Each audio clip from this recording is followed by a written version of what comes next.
Vous avez peut-être entendu quelqu'un demander, et si vous êtes Joe Rogan vous asseyez et parliez de l'islam?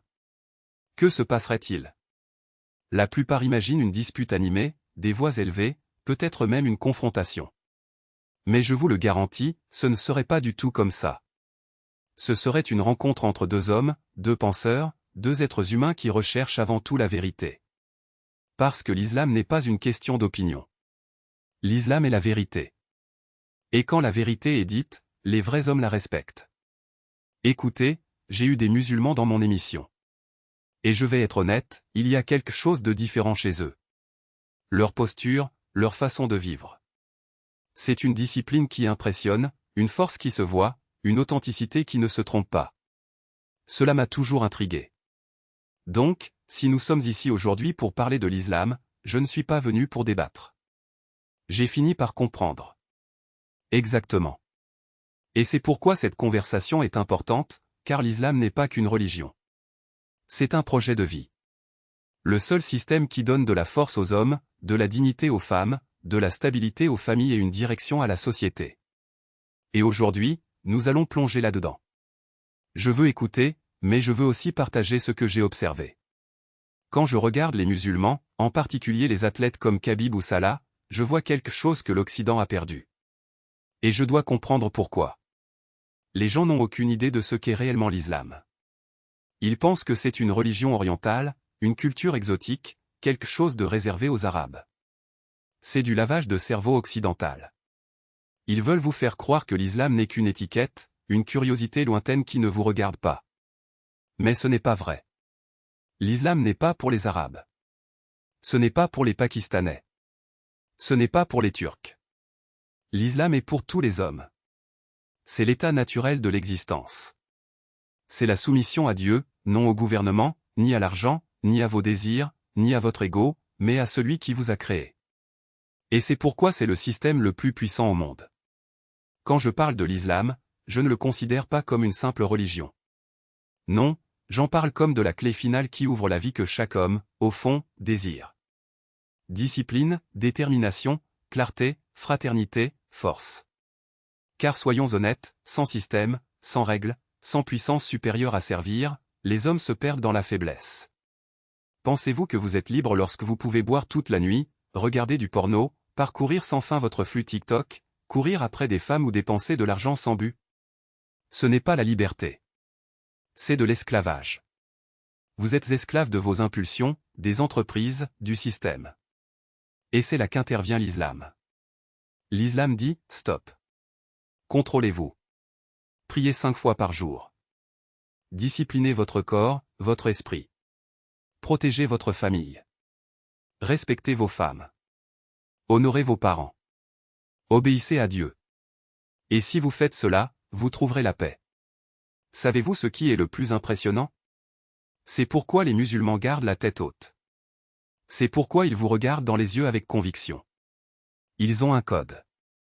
Ils ne sont pas perdus, improvisant leur vie à partir de séries Netflix ou de posts Instagram. Ils vivent par révélation, par commandement divin.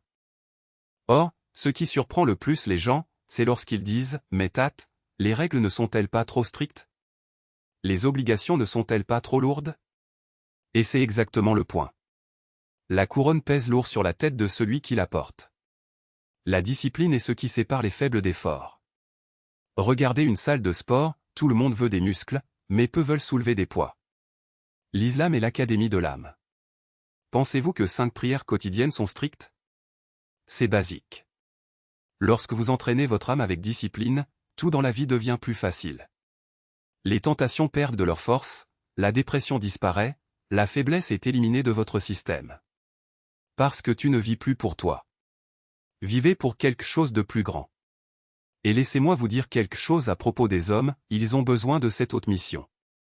Donnez à un homme un plaisir illimité, de l'argent sans fin, des femmes à volonté, et il finira par se détruire.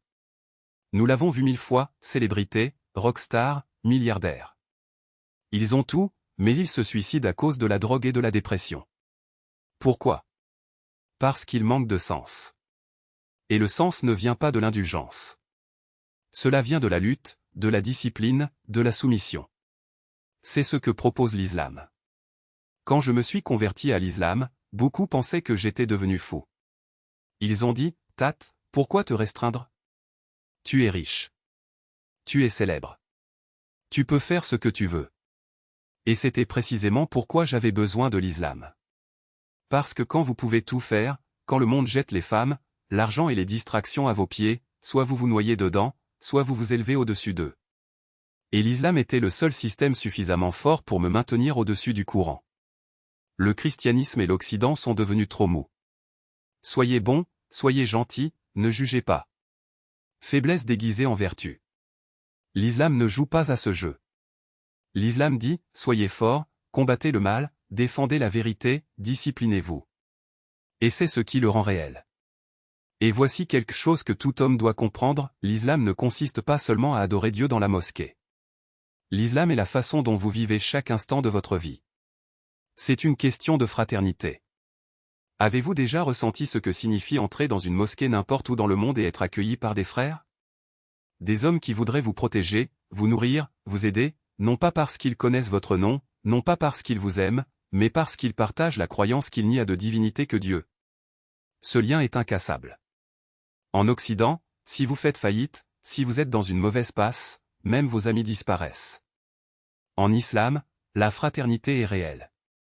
Et cette fraternité rend les hommes forts. Et parlons de famille. La destruction de la famille est le plus grand crime du monde moderne. Divorce, mère célibataire, foyer brisé. La société s'effondre lorsque la famille s'effondre. L'islam résout ce problème. L'homme pourvoit, la femme nourrit. Les enfants sont élevés avec respect, discipline et amour. Tout le monde a un rôle. Tout le monde a de l'honneur. Et c'est pourquoi la société reste stable. Vous pensez peut-être qu'il s'agit d'oppression, mais c'est une question d'équilibre. C'est l'ordre. C'est pourquoi, dans les pays musulmans, on trouve encore des communautés où les enfants respectent leurs parents, les femmes sont en sécurité et les hommes sont responsables. Comparez cela à l'Occident, où les femmes se promènent ivres à 3 heures du matin et se demandent ensuite pourquoi de mauvaises choses arrivent. L'islam protège. L'islam prévient. L'islam préserve. Je sais que certains diront, Andrew, les musulmans sont trop stricts. Trop intenses. Ils ne céderont pas. Excellent. C'est pourquoi ils gagnent. On ne gagne pas dans la vie en cédant à ses faiblesses. On ne gagne pas en étant modéré dans la discipline. Gagnez en allant jusqu'au bout. Et l'islam va jusqu'au bout. Il n'y a pas de juste milieu. Ne vous pliez pas aux modes. Cela ne change pas parce que la société a changé. C'est le même système qui fonctionnait il y a 1400 ans et qui fonctionne encore aujourd'hui. C'est le vrai pouvoir. C'est pourquoi l'islam est invincible. Et permettez-moi de dire une chose clairement, l'islam est le seul chemin vers la vraie paix, la vraie force et le véritable objectif. Sans elle, les hommes errent sans but, esclaves de leurs désirs, accros à la dopamine. Grâce à elle, les hommes s'élèvent, les femmes sont honorées, les familles prospèrent, la société se renforce. Ceci n'est pas une opinion. C'est un fait. L'unité, la fraternité, la façon dont les familles tiennent bon. Ce n'est pas une coïncidence. C'est parce que l'islam ne permet pas à l'individu de se perdre dans l'égoïsme. Il exige que vous soyez responsable de votre frère, que vous protégiez votre sœur, que vous honoriez vos parents, que vous éduquiez vos enfants. Ce n'est pas une suggestion. C'est un must. Et lorsque chacun remplit cette obligation, la société tout entière devient plus forte. Regardez l'Occident aujourd'hui. Des hommes faibles, des familles brisées, des enfants sans but. Pourquoi? Parce que le système occidental dit, faites ce que vous voulez tant que vous ne faites de mal à personne. Mais c'est un mensonge. Quand vous dites à un homme qu'il ne peut vivre que pour lui-même, vous le condamnez à la solitude. Quand vous dites à une femme qu'elle n'a pas besoin de respect, vous la livrez à l'exploitation. Quand vous dites à un enfant qu'il n'y a pas de règles, vous le laissez à la dérive. L'islam ne fait pas cela. Il donne des limites claires, des rôles définis et un objectif plus large. Et c'est pourquoi les communautés musulmanes prospèrent tandis que d'autres s'effondrent. Vous avez évoqué Khabib, Salah, des hommes qui dominent leur domaine sans perdre leur humilité. Savez-vous pourquoi cela arrive? Parce que l'islam ne sépare pas la force de la moralité. Un vrai musulman est non seulement fort physiquement, mais aussi spirituellement. Il n'utilise pas sa force pour opprimer, mais pour protéger. Il ne recherche pas la gloire, mais l'approbation d'Allah. Et quand un homme vit ainsi, il ne se corrompt pas. Il ne se perd pas dans le succès. Il reste fidèle quoi qu'il arrive. Et cela ne concerne pas seulement les hommes.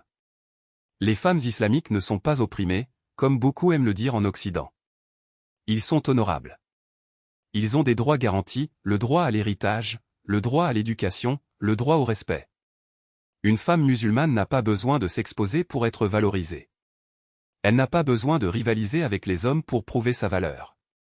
Elle est protégée, aimée et respectée pour qui elle est, pas pour ce qu'elle montre.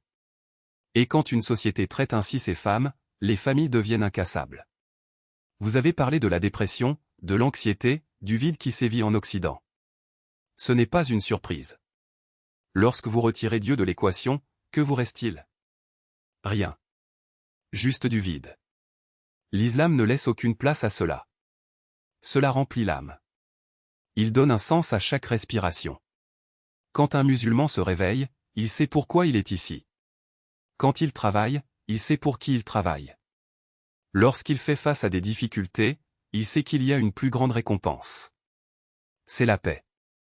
C'est ça la force. Et ne pensez pas que ce soit juste de la théorie. C'est de la pratique.